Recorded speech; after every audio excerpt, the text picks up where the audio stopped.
So in this video, I'm going to give my long-awaited review of the Rivendell Sam Hillborne. What did I like and dislike about the bike?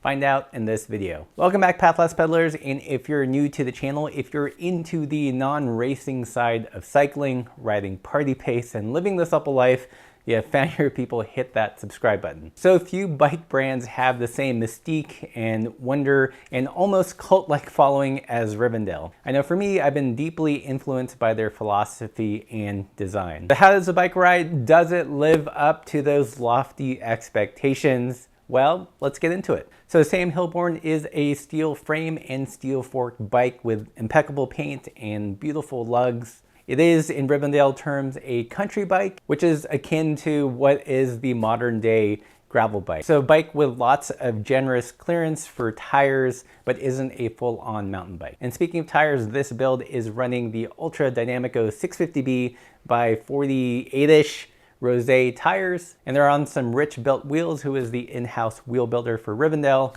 XT Hub, and Velocity rims. The brakes are rim brakes, V brakes to be specific. In terms of controls, the handlebars are a Rivendell design Billy handlebar at 58 centimeters wide at its widest part. The shifters are Rivendell thumb shifters, and the brake levers are Shimano. And of course, it was finished off beautifully with some new bombs and some hemp twine. The long graceful stem is the Nitto Talux. Moving to the drivetrain, it has super practical and nice looking silver cranks. In this case, the wide low. So the chainring sizes are a 38-24, which are perfect for loaded touring and commuting if you're carrying stuff or if you live in the mountains. The drivetrain is uber simple, 9-speed. Cassette in the back is an 11-34, and it is a Shimano Dior rear derailleur. And it's finished off with a Nitto seat post and, of course, a Brooks B17 saddle. The bike was also finished off with the very spacious and classy Sackville Bag Boy bag. Look for a review on that bag specifically. I feel like the Sackville line is kind of an underrated, flies under the radar bike bag company. So Rivendell does their bike sizing by PBH, or pubic bone height. And mine is fairly short for my size, so somewhere around 73 or 75. And in their sizing philosophy, they put me on a 48. Having ridden the bike for a couple weeks, I think this is the right size for me and my upright posture if I was running drop bars. For sweatbacks, it did feel a little compact. And I think for me in this instance, if I was going to do dedicated sweatbacks only, I probably would have sized up. But as it is, this size should work with drops and sweatbacks, just with a couple slight modifications, which I will get to in this video. So it's a beautiful bike. How does it ride? Well, it's a little bit complicated, and we do have to talk handlebars a little bit because I feel like that dictates the front end handling a lot. With the Billy bars in the rearmost hand position, the handling did feel a little bit on the twitchy side. But as I moved my hands further up the bars, it began to chill out and required less micromanagement. It did take me a while to figure out how to set up the Billy bars. I mean, if you think about it, there's a ton of guidance out there on how to set up drop bars, even mountain bike flats, but in terms of sweatback alt bars, it's just the Wild West. Initially, I had set the bars up level, which works great for city riding, but taking it off-road, on trails, on steeper descents, I learned that it's a little bit better to tilt the bars back, which I did, which then required me to raise the bars up.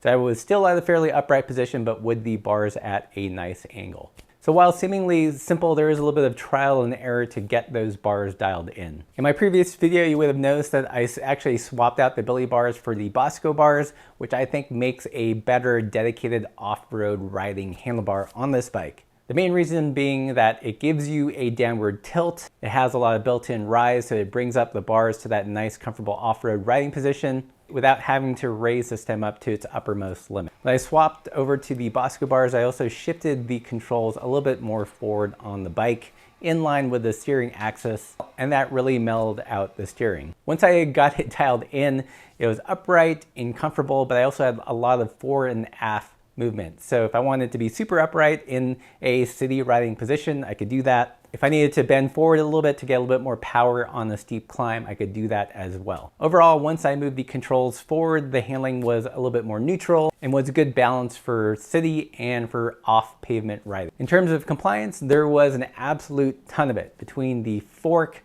the coil stem, and the handlebars. There was a lot of built-in squish there that totally absorbed all the bumps. Most modern bikes have gotten super stiff and are reverse engineering compliance. I think Riv does it right the first time, having all the compliance built into the frame. With this front end setup, it basically felt like I had a suspension stem on the bike even though I didn't.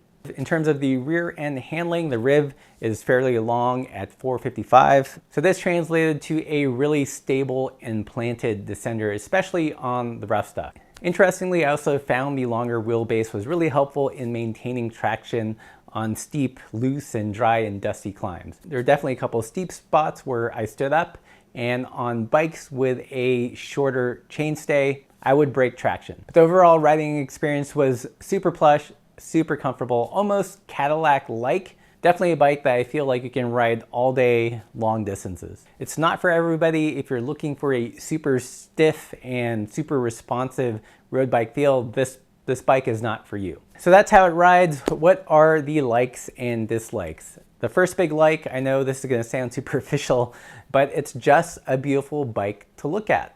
I love the look of the fork, the slender tubing, the lugs, the slight off-white in the window cuts in the lugs. It is just a beautiful bike. Another huge like is the simplicity of the bike. This is the kind of bike I started working on when I first got into bikes. Everything is externally routed, rim brakes, nothing complicated, no black boxes. There was just something very calming about putting the bike together.